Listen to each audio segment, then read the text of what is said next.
everybody. This is good afternoon. I don't know if you heard me the first time, but this is Gabriela Mercuri from Scope Europe, and I'm very glad to guide you through our afternoon workshops of the EU Cloud Compliance Summit today. We will be having 3 workshops this afternoon, and we will be gathering several experts to discuss some of the most relevant issues for the cloud and compliance for the cloud and the privacy communities. So workshop 1 seeks to promote an in-depth discussion regarding the path that led the EU Cloud CoC to reach this milestone today. And please bear in mind that each one of those sessions will comprise a round of presentations as well as a Q&A session in the end. So please feel free to write your questions throughout the presentations, and we will make sure to allocate them accordingly. So we are happy to welcome in this session 3 CSPs that have been extremely involved in the EU Cloud CoC, mostly from the very beginning. So namely, we have Aliki Fonikopoulou, Director, EU Government Affairs and Public Policy at Salesforce. We have Charlotte Thornby Nielsen, Head of EU Affairs, Senior Director, Public Policy and Corporate Affairs at Oracle. And we have Corinna Schulz, Director, EU Affairs, SAP. Alongside them, we are also very proud to welcome one of the legal experts that has contributed significantly to the very conception of the EU Cloud CoC. So we have Hans Horo, attorney at law and partner at Timelex. So without further ado, let's kickstart this discussion. Hans, floor is yours. Thank you very much. Hello, everyone. Indeed, yes, I've had the pleasure of being there for a very long time at the beginning of the inception of the Cloud Code of Conduct. Honestly, I was there until what I thought was nearly the end of the process, which turned out to be wrong. I was actually involved in the work around the Code of Conduct from 2013, somewhere at the end of 2013 until early 2017. At that point, I sincerely thought, this probably, maybe if we're unlucky, it's going to take another year or so to get to where we need to be. As it turns out, that was quite wildly off the mark. But maybe I can indeed provide some genesis of where the code came from and why I was so optimistic also about how quickly the whole process would go. So the whole idea of the Code of Conduct came about in the context of the European Cloud Strategy way back in 2012, under the auspices then of Neelie Kroes, who wanted to look at how cloud computing could be encouraged within the European Union, how cloud adoption could be improved and promoted. And one of the recurring challenges, obviously, was data protection compliance. And rather than moving to a strictly regulatory path, the notion was flagged then to have a self-regulatory or co-regulatory initiative, like a code of conduct on data protection in cloud services.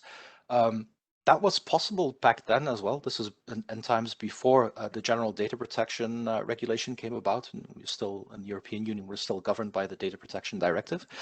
But that also allowed codes of conduct to be written and adopted in which the industry would basically self-regulate. I would call it co-regulate, since the industry writes the codes of conduct, but they have to undergo an approval process. Even back then, codes of conduct needed to be approved by national data protection authorities.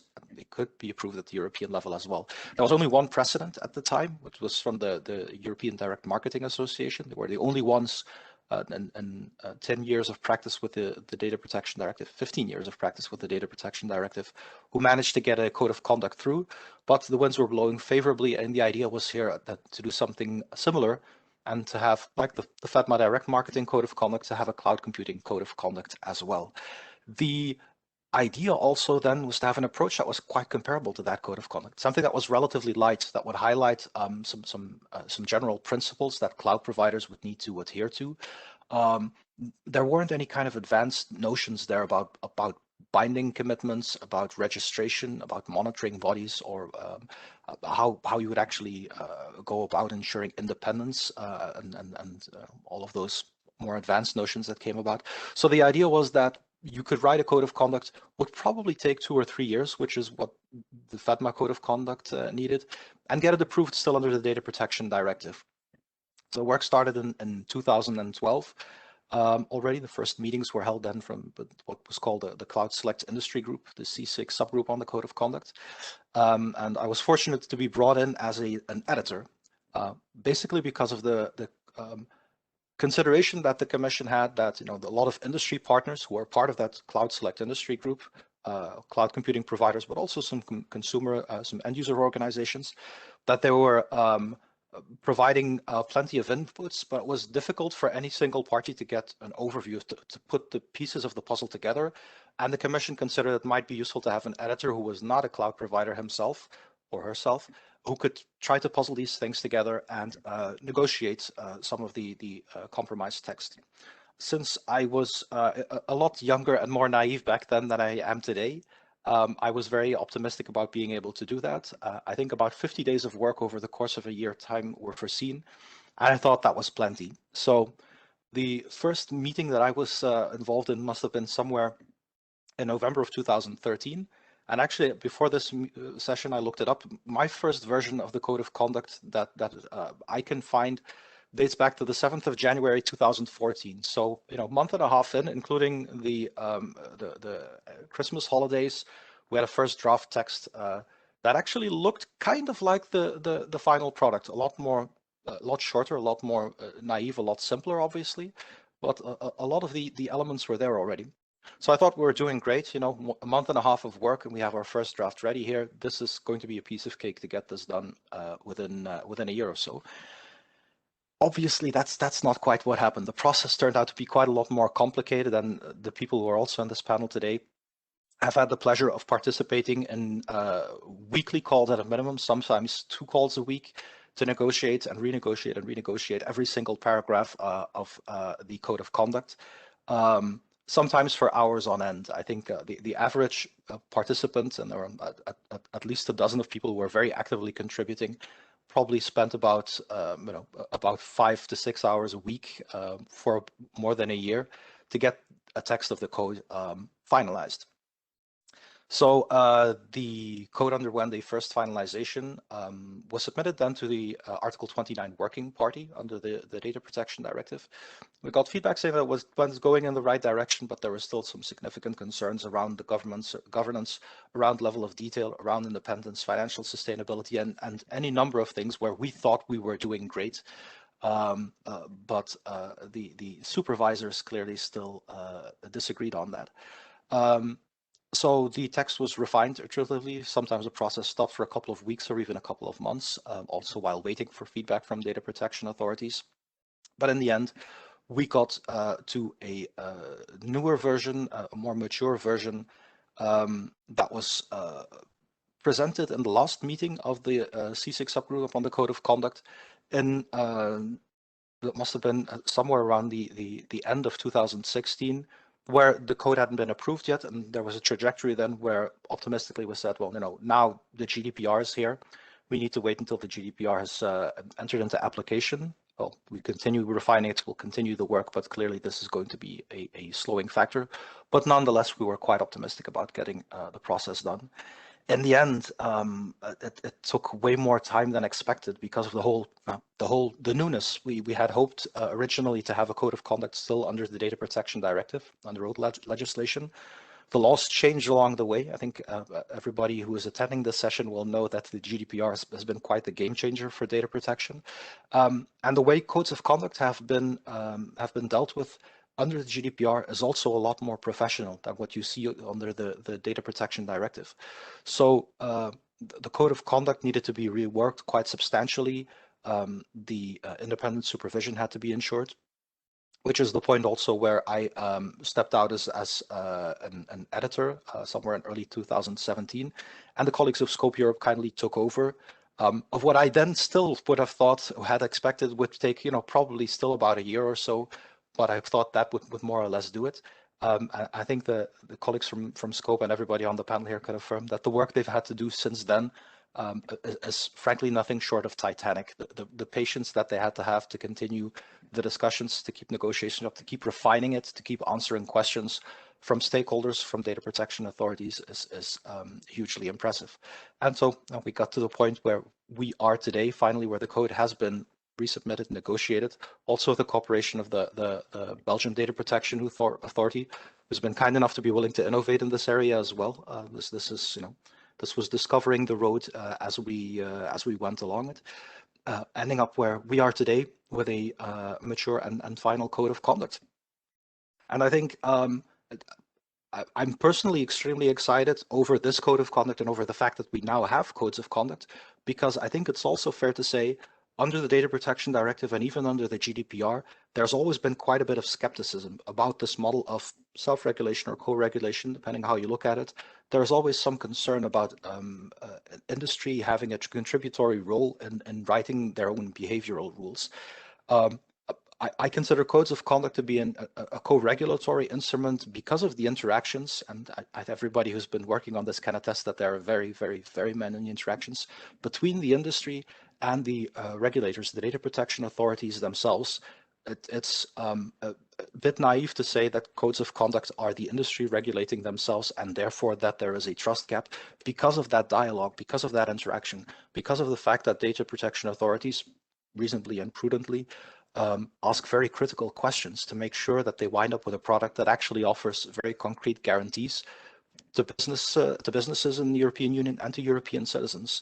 So it's actually very exciting to see that the road has been taken, that the result is there, and that ultimately industry and supervisors have been able to produce, have been able to agree on a code of conduct that's now ready to go live into the market.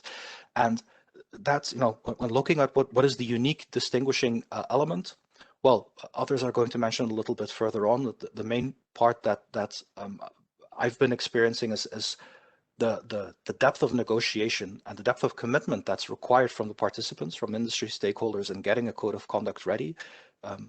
The effort and the seriousness also with which this work has been done has been hugely impressive. And the fact also that in the end you end up with an instrument that is supported both by the industry and by data protection authorities in a way that is strict, that is very demanding, but that is also fair and workable in practice. And that's something that's unique to codes of conduct in general and to this specific code of conduct. Because also, and that's sort of a closing thing that I want to say, I know I've also been asked, why is this code so difficult? What are the main issues that cause challenges? And the biggest one, I think, is we arguably worked with one of the most difficult topics that you can work on in codes of conduct. When we're talking about cloud computing, this is an industry, this is a sector that's characterized by flexibility, by innovation, by a huge speed of change. It's very difficult to write a stable set of rules, a stable set of principles for an industry where service providers and the services that they offer change on a day-to-day basis. That's hugely challenging.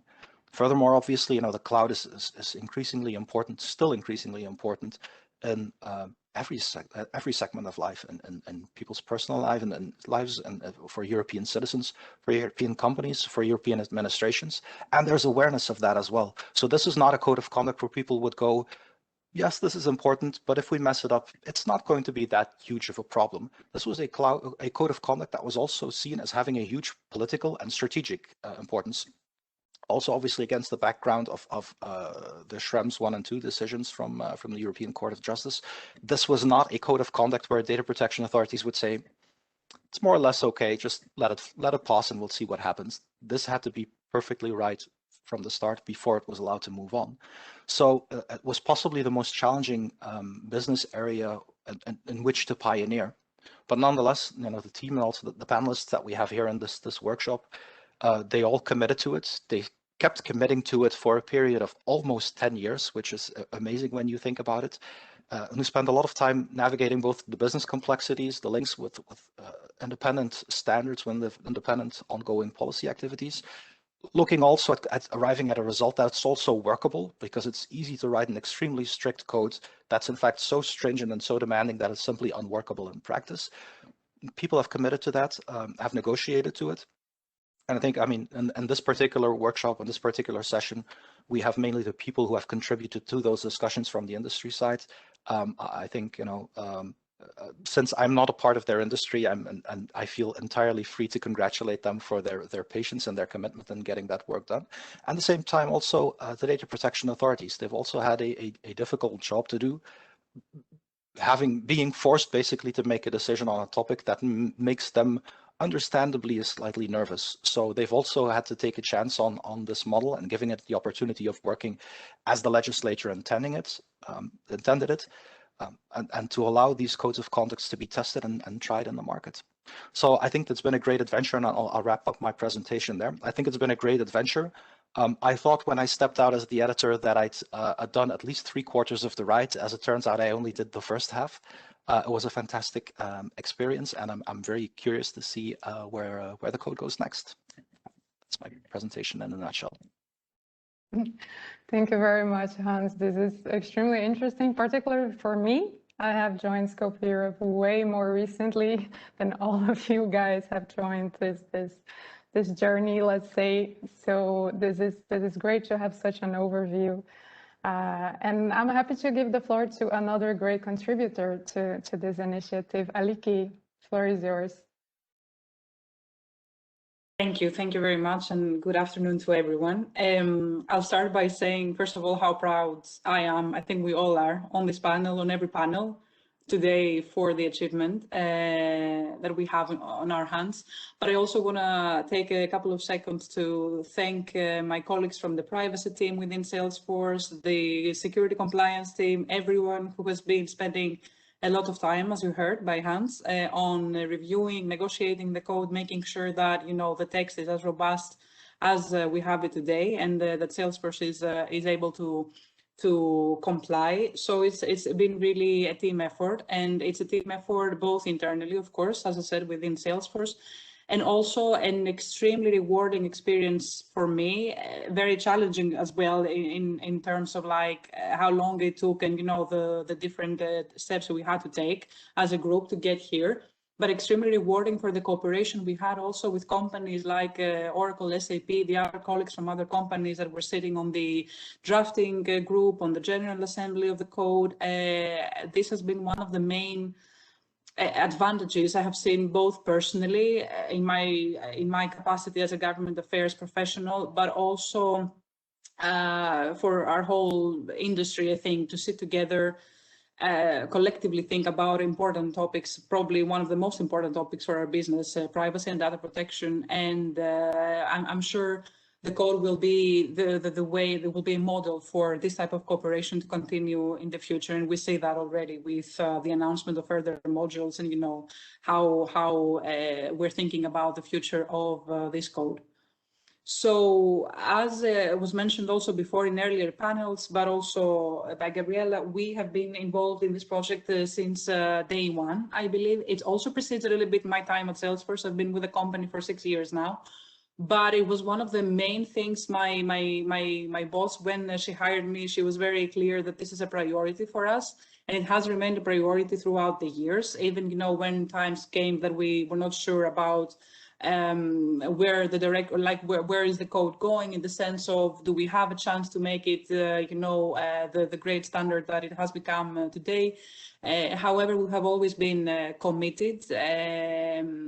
For us, it was first of all, a very big vision that the European Commission had back then about co-regulation, about the cloud industry more generally. This is almost 10 years ago, as we said. Salesforce was 12 years old, I should say, or 13 years old at that time. We were founded in 1999. We were doing cloud since the beginning. We were born in the cloud. So for us, bringing this type of awareness and also, discussing about cloud computing in Europe, it was an excellent opportunity to find our peers, our competitors, the industry, and, be involved in this conversation. Of course, today, cloud is something much more widespread than it used to be at that point, and everyone more or less understands what cloud can bring and what cloud can offer to the economy and to the businesses that are using cloud. But it was not a given back then, so it was an opportunity for us to do that. It was also a great opportunity for us to work with a tool, or to come up with a tool that would actually help us have a more harmonized approach to the data protection situation, or the patchwork that we often talk about when we talk about the regime pre-GDPR that we had in Europe. So for us as a cloud company, it was very important to have coherence and harmonization among the different regimes. Back then we had the directive, the code was a very good way, in our opinion, back then to try and resolve a little bit of this challenge. However, as we heard also from Hans, the GDPR came into our lives a few years after we started working on the code, and the decision was made back then to take a bit more time, adapt the text we were working with to match the new requirements, which in my personal view, made the text stronger. It was a little bit frustrating maybe at the time to prolong the process and take even more time to work on the code. However, it was worth it. We can all see that today. I think it was the right thing to do. And it also shows a lot about, it demonstrates a lot about the flexibility of the code as an instrument. So we started with a directive. We're going now, we have the code approved that focuses on or mirrors the GDPR requirements. We are looking also forward, not only with the data transfers module that has been mentioned, but there are so many initiatives at the EU level right now, like GaiaX and others that have been mentioned in previous panels, that, the EU Cloud rulebook that Pirce Donoghue mentioned this morning, that we can see the code there involved in these conversations as well. So it's a great testament to how flexible this tool can be for a company. And also to build a little bit on the point Hans made before, it's not only about flexibility when it comes to the changing regulatory environment in Europe, it's also flexible to match the needs of the cloud industry, meaning the ever-evolving business models, the ever-evolving technology developments that we see in our industry. So the fact that a company has to recertify yearly, let's say, for their adherence to the code, helps us stay on top of our game, helps the code make sure that, they keep up also with what are the new things in the market that will get people's attention and interest. So flexibility, it's one of the main advantages, or one of the biggest advantages, I say, for the code. And then again, it was mentioned earlier that it covers all three layers of the cloud stack, which is important exactly for companies that don't offer all three. So it's a very inclusive code in that sense. It is the code that would fit Salesforce's services the most. And for us, there was no question about any other code in the market right now, exactly because this was the only one that would fit our business model and our products and services. And on another couple of points I wanted to mention, as I said before, the code, the way it was structured and the way the conversations were happening within the code, it was an excellent opportunity to get closer to other members of the industry, to other companies within our industry, European companies, global companies. That is also the beauty of the code, I think, with regard to its membership right now. The range is so broad. We have companies that represent different regions in the world. We also have companies, we have the usual CSPs you would expect to see, like the bigger names, but we also have smaller providers who have seen the code as an opportunity to get closer to the European data protection regime and get closer to their compliance goals within that context. And I think that is also something that was mentioned earlier this morning. It's a great opportunity for smaller providers and smaller businesses in general to get familiar with the code. Go to the website, access or see the FAQs there, ask any questions they have to Scope Europe, who is always very happy to help with these things. It's a great opportunity for companies of all sizes, especially the smaller ones, to get familiar with what the code can offer and consider whether they would like to join. And it was mentioned this morning that the code was built also with this accessibility in mind, that the code wants to be accessible to smaller providers as well. And it's also a great framework, what we have with the Code of Conduct, to talk to regulators, to the European institutions, to decision makers more broadly. You have a very set structure and very nice framework within which you can have these types of conversations, because we have a very tangible and practical tool now that we can all reference and have these types of conversations, which It's very, it only helps our work as well as government affairs professionals or policy professionals, but also our colleagues in the privacy teams. It gives them a point of reference, which is very important. I don't want to take much more time. For me, as I said, because Salesforce as a company, trust is our #1 core value, and then comes customer success, of course, and innovation. And all these things, we see them being embraced by the EU Cloud Code of Conduct as well. It brings trust in the market. It is built to make our customers successful as well in their compliance journeys. And it tries to do its best to incorporate the innovation aspect as well.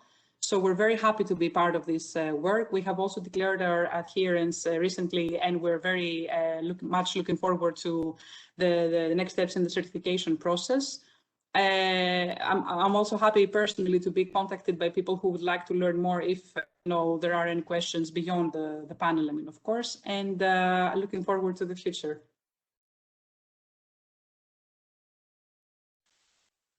Thank you, Aliki. That was extremely insightful, and you brought some crucial elements there on how the code can build cohesion, can build harmonization, further harmonize the environment. And I guess this is also a direct product of the code's governance and all these relationships that were fostered within the exchanges, the regular exchanges that all these key stakeholders had throughout its development.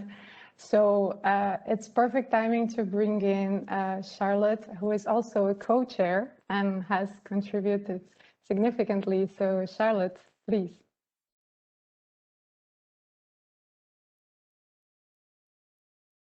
So thank you very much. And can you hear me? Can you hear me? Yeah, okay. Thank you very much. And thank you very much to my colleagues who just spoke earlier. A lot has already been said now. So I'm not going to repeat everything that everybody has said, but Oracle was also one of the founders of the code. We participated in the famous meeting in the European Commission building just before Christmas in 2012, where Nelly Kroes kicked off the exercise and gave industry free hands to go back and develop code of conduct that would help further and roll out cloud computing solutions in the European market. And one of the areas, as was mentioned both by Hans and Aliki, was the area of privacy. There were other areas as well where the codes were finalized much faster than this code. I think when I look back and consider what we have been through over those almost 10 years, is that we started up in the room with the European Commission back in 2012. We were about 30 CSPs, cloud service providers, and cloud users that were invited to the meeting to come up with ideas and work with the Commission on this initiative. And we welcome the Commission for taking this initiative and for having provided the secretariat for this project until 2017, when they handed over the project to industry, and where industry then went and identified Scope Europe and had Scope Europe to help take over the project. Without the Commission having taken the initiative, we probably wouldn't have been where we are today, and with their support as well, because the first 5 years there were quite a lot of challenges. We were about 30 companies in the room, but once we started to work on the data privacy code, I think we were at some stage somewhere around 80 companies, trade associations, interest groups, etc., that were involved in the project. And as we can all imagine, so many interested parties make the project and the process very, very complicated. So we went through some very complicated discussions and negotiations at times. When the Commission handed over the project to industry back in 2017, when they closed down the CSIC working groups that they were called at the time, we were just a handful of companies left, frankly, to continue to work on the code, and some of them are on this panel here. And I'm very grateful that we were determined and had the perseverance necessary to continue to drive the code, because, as Hans said, at that stage it was not sure that the code would actually ever see the light of day. So Scope Europe took over in 2017, and I think it was a risky business for them too, because we didn't know whether this was going to survive as a project or not. but with the professional and very, very capable guidance of all the Scope Europe experts, we've seen the code to come to where it is today, and we are very, very proud of sitting where we are today and seeing that EDPB has given its final backing. And we, on behalf of the entire industry, we think we have really reached a milestone. It's a lighthouse of an achievement, and we feel we have done this in cooperation with the rest of you, and we are very, very grateful for where we are. I think I was also asked if I could speak a little bit about Oracle's involvement. Oracle was, we were involved from the beginning, as many of you, and one of my dear colleagues, Joseph Alhadeff, was one of the key architects of the code the first years. So I would call him almost one of the founding fathers of the code, and it was very nice, the word I heard earlier in the event about his the memories about his participation. Unfortunately, he passed in 2017, and from that on, I personally, together with our legal experts and our standardization experts, continue to try to hold the flag up on behalf of Oracle in the negotiations, in the definition of language, and going to the meetings with the different data privacy authorities, including the CNIL Article 29 and the Belgian Data Privacy Authority. So we had the full backing within Oracle for the development of this code. Also, the compliance people are now working to put solutions forward to have them adhere to the code. So we've seen not only an external fantastic cooperation with the other CSPs and experts, both from the European Commission, data privacy authorities, and the other companies around the table, but also from within Oracle, I've seen, you know, experts support and help deliver the results that we all wanted to see. So it has been a really, really nice exercise from that perspective. One of the things that I think this has also helped where I think this exercise can be very valuable is going forward, because I've seen that some of the work and the experience that we've gained from working on the code has been brought from the code into the SWIPO working groups on switching and porting of data in the cloud. So that has been very beneficial, and I now see some of the experience that we've gained both within the code of conduct, but also within the SWIPO working groups, are now being ported into the Gaia X working groups that will look at data as well. So I think there has been a big benefit from that perspective to the work we have done, and I think. Going forward, I think, because we've had that question also earlier in the panel, some people asked whether this was a static code and this is it, but we are absolutely, of course, committed to continue to work on the code, because as privacy development, privacy regulation, privacy requirements develop, we also need to continue to review the code, and the code, I think, should be looked upon as a sort of a work in progress. We've now reached a milestone, but I think we should not sleep on our laurels. We have to ensure that we keep the code up to date to the latest data privacy requirements. We heard earlier Peter Shah talk about international data transfer dilemma, and how we ensure that, for example, the code would be looking at that, and that's definitely an issue that we will continue to work on.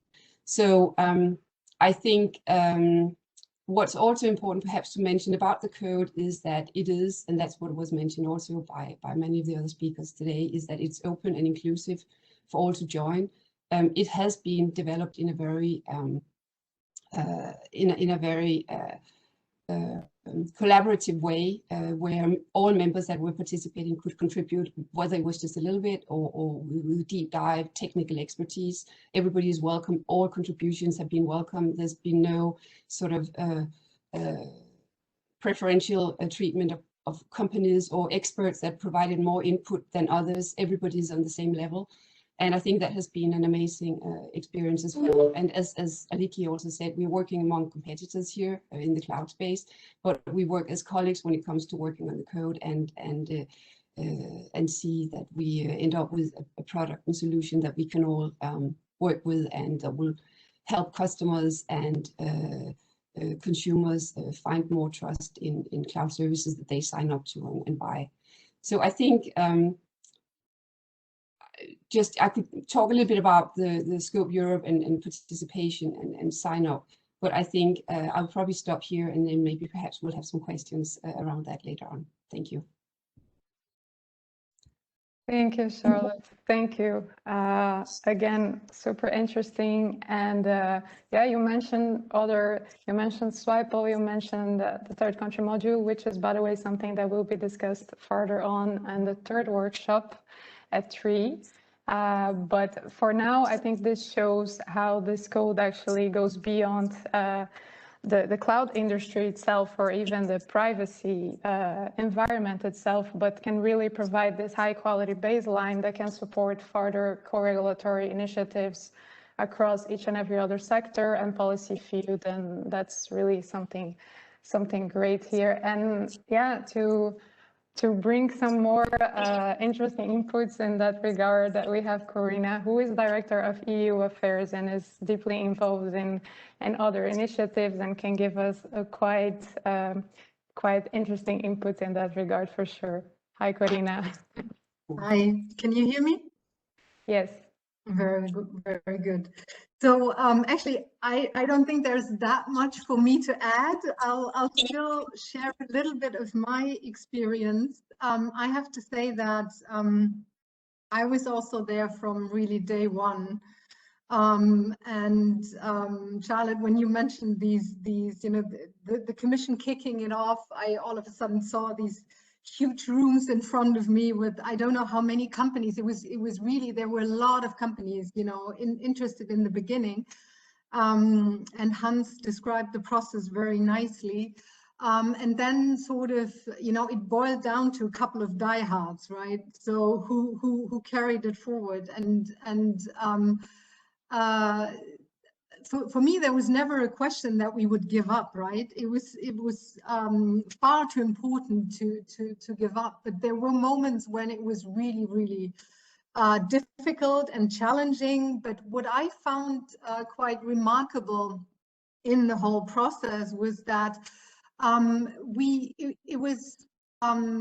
of course, we bring different business models to the table, different perspectives, but it was never a heated debate in any way, at least when, you know, as I said, when the nuclear came together and we were, you know, yeah, certainly not the 80 players that were kicking off the process initially.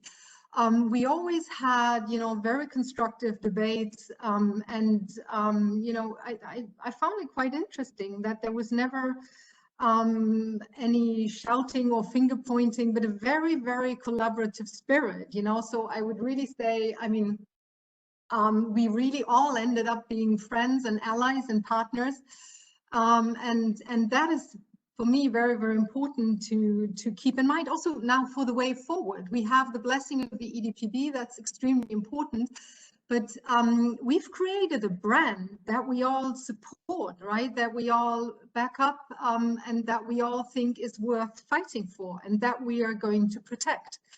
And keeping that in mind is also, you know, very important in the whole context of trust, right? Our readiness to defend this and say we've put our company names behind it. This is the brand that we created, and the code and the brand that we created for almost 10 years.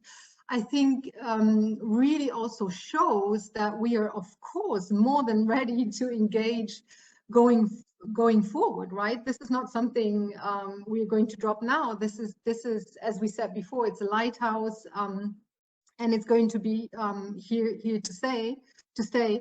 And I think, as we also heard before, this is hopefully also, you know, the baseline for other codes or other initiatives. Certainly, we are also very heavily involved in the third country module, because as Peter Shah said before, indeed, this code doesn't cover Third country transfers, it's a very important aspect that still needs to be addressed, and from our perspective certainly should be also addressed in a code of conduct. And then you also have topics like anonymization or the whole AI regulation coming up. Maybe there is certainly also room to address these topics. That would also lead me to other legislative initiatives. I was also asked to give a bit of perspective on how the code of conduct helps in the current negotiations on other legislative files. We've also heard about that. For me, the code will certainly be, the rule book, if you will, a little bit of a Bible that I'm always going to carry around, and whenever the discussions are coming to related topics, this will certainly be for me the baseline. And also in industry alliances like Gaia-X, we've heard that a lot of times, but as Oliver Draf from Volkswagen, I'm part of the Policy Rules Committee, and I can tell you it will come in very, very handy that we now have an acquis, if you will, that received blessing from the EDPB. That is very, very important. That gives such an authority, to bring the code as a baseline to the discussion, and I have every intention of doing that. So I think it's not only for customer trust, as we said before, also for new legislative proposals and industry alliances. I think this will come in very, very handy and will be very helpful. So to close and also leave some time for Q&As, a little bit of inside perspective. SAP has declared over 80 of our services to be adherent to the code. Given the amount and diversity of the group of services, this was quite an exercise, and it involved many different lines of businesses in the company.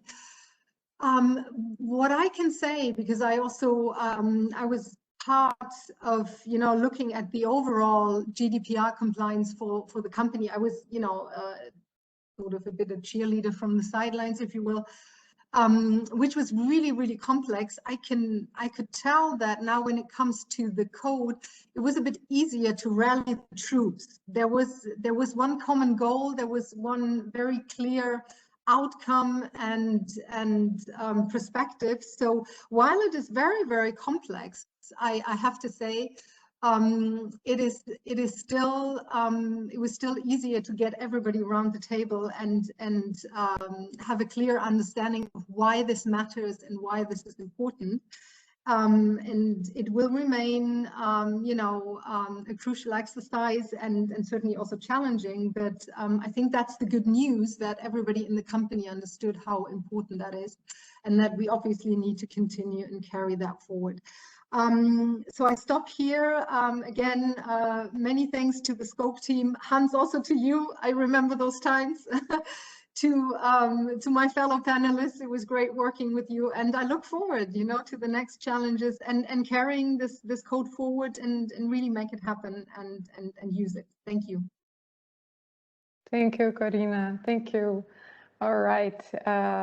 This was all really, really great. Unfortunately, we don't have too much time for our Q&A, but we have some questions here, so let's try to really optimize the time. So we have a question from, I believe, Michel Deschet. He says, typically, the ones with the highest stamina in the process are the corporations. How did you ensure that the long tail, the SMEs, were not left behind and their voices and inputs were properly heard?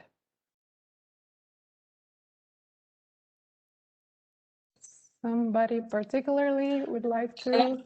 Yeah, I think I'm happy to comment on, well, if you want, ladies first, maybe. Everybody can answer. Everybody has been so involved, so go ahead. Well, so what I can say at any rate, so certainly from the onset, it's always been, when the Commission was still not holding the pen, but at least trying to push the process forward before the official handover to industry. The Commission was always very committed to getting SMEs on board. So there was always a lot of effort in trying to get smaller organizations, smaller cloud providers involved actively as drafting members. I'd say that was partially successful. There were certainly quite a few SMEs who attended some of the meetings. It is also true, and that's just the reality of the matter, that for SMEs, the requirements to stay up to speed of the work and the requirements to provide inputs were quite high, were quite demanding. So while there was inclusion of SMEs to begin with in the drafting team, I think more of the inputs were gained through the public participation events, which happened every couple of months, at least also again in the earlier periods between 2013 and 2017. Well, actually, it became a bit of a touring circus somewhere along the way, because also the conscious choice was made to go to different European cities, and not to say every time, yeah, good news, there's another meeting in Brussels in 3 months, which works very well for the Brussels bubble, as they say, but not for the rest of Europe. So there was a conscious effort there to present the work, to get inputs as well, and to get involvement. So people were always openly invited to participate in the work.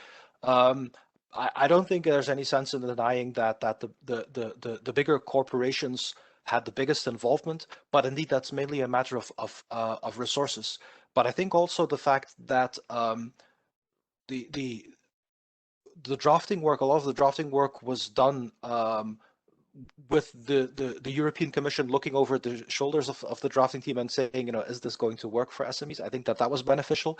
And the same also, have to remember that this isn't a fully self-regulatory initiatives where big providers write their own rules. There's an interaction process with data protection authorities as well, who also act as stewards, as safeguards of the public interest. So if the question is indeed, you know, weren't bigger companies doing most of the drafting and most of the discussion work? I think that's a fair assessment. I think that's difficult to avoid. But I also I think it's worth underlining that SMEs were involved as well, and their interests were involved. SMEs themselves were involved as drafting team members, and the process was always entirely open and transparent. So yeah, if it's the ideal outcome, I don't know. But I also, and more importantly, I can't really think of any additional measures that could have been taken to improve the balance even further. Yeah, if one of the fellow speakers also wants to, I mean, because besides the Commission commitment from the very beginning, which was obviously crucial to push the whole initiative and to make sure you engaged all these players, I think the dynamics within this group, the industry, really also had this as a main priority. I don't know if one of you guys want to add to that. I'd like maybe on the aspect about transparency, what Anne said about transparency, because of course it's one thing being involved in the drafting process, and even if you have the best intentions, as we said, the mere length of the discussions and the resources you had to put in were substantial. So that is not necessarily easy for all companies, which is very well understood. But transparency throughout the process, that was a given, meaning we had like the website set up at some point, there were regular updates there. We also, as a group, as the General Assembly of the Code of Conduct, whenever there was an interested party that would like to join, even before they made any kind of commitment, and they wanted just to get our views as a group, about is the code worth getting involved with? Is it going to bring me value? Is it going to work for me? We were having meetings with these companies, be it bigger, smaller, all sizes really, from, again, around the world, who would just want, before committing to anything or before, you know, making themselves very much involved with the code, get an understanding, a first-hand understanding of what the code is about. And I think, as I said before, it would be good for any company who's interested to look at the website and the materials that are available online already, ask the questions, reach out to the General Assembly and the representatives of Scope Europe for this type of engagement. And yeah, there is but I mean, it's not like an obscure group of a few companies drafting the code behind doors. There's a General Assembly, they have the right to vote when they become members. So the process per se I have to say is fairly transparent and open. Actually, you hear me now? All right, actually, it's perfect timing. I'll bring a final questions, although we practically don't have time, but it's perfect because we just received actually a question from Epignosis, one of our members, and actually one of the first to declare adherence to the code, which reflects a lot of what you guys have been saying, both Hans and Aliki. And Manus, he says, Epignosis as a leading e-learning provider faces a huge demand by our customers who entrust us their data to prove compliance, similarly to security. Do you foresee that after its official approval, the code has the potential to become a de facto standard for privacy GDPR compliance, similar to ISO, for example?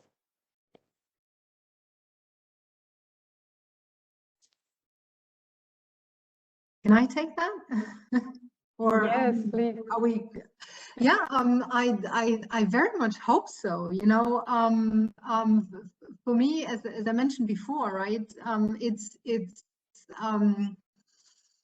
a de facto non-technical, but also technical standard, right? It's maybe not, you know, like a technical standard like ISO, but I would very much hope that it becomes an industry-wide standard. For us, it certainly is, and as I said before, for me, it'll be my rule book, you know. And I know that so many questions come up over and over again, you know, on sub-processor transparency and you name it, you know. So I will take it, just go back and say, you know, if I don't know it by heart, so what is it that we agreed, you know?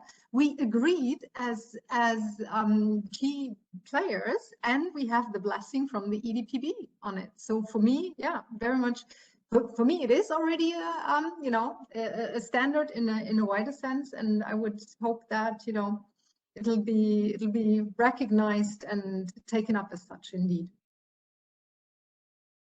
Yeah, and I just wanted to add to what Corinna just said. Actually, if you already as a company are SOC and ISO 20001, 2017 and 18 compliant and C5 compliant, for example, in Germany, it makes it also easier to engage in the adherence process, because a lot of those compliance issues are already fulfilled in those standards, and therefore it's much easier to comply with the EU Code of Conduct as such as well, because they will give you credit when you adhere or when you seek for adherence.